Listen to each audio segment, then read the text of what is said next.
बरतानिया में पॉलीन्यूक्लियोटाइड यानी मछली के डीएनए के टुकड़े के इंजेक्शंस जिल्द को जवान और सेहतमंद बनाने के लिए इस्तेमाल किए जा रहे हैं। ये तरीका इलाज जिल्द में कोलाजन और एलास्टिन की पैदावार बढ़ाने में मददगार समझा जाता है और मशहूर शख्सियात भी इसे अपना रही हैं। ताहम माहिरीन खबरदार करते हैं कि इसके ज़िमनी असरात जैसे सोजन, सुर्खी और नीलाहट हो सकते हैं और इस अमल का तवील मुद्दती साइंसी डाटा महदूद है। तो क्या पॉलीन्यूक्लियोटाइड्स मौसर हैं? इस सवाल के जवाब में डॉक्टर सूफी शॉटर का कहना था कि मेरे पास ये मेरे शेल्फ पर मेरे टूल बॉक्स में है। मैं यकीनी तौर पर ये क्लाइंट्स को पेश करता हूँ जो कुदरती शक्ल चाहते हैं और मुमकिना तौर पर तवील मुद्दती सरमायाकारी करना चाहते हैं।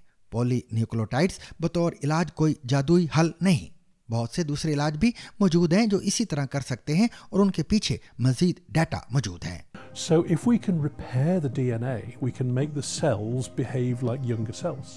Okay. So the principle with polynucleotides is by injecting them into the dermis, you activate the fibroblasts in the skin, which create much stronger, healthier collagen and better quality collagen. वो मजीद कहते हैं कि कोई एक ऐसा इलाज नहीं जो सब के लिए काम करे। हम सब मुख्तलिफ चीज़ों पर मुख्तलिफ रद्द-ए-अमल देते हैं और ये हमेशा पेशगोई के काबिल नहीं होता। वाज़ेह रहे कि इन इंजेक्शंस की कीमत 200 से 500 पाउंड तक है और 6 से 9 माह बाद बूस्टर की ज़रूरत होती है।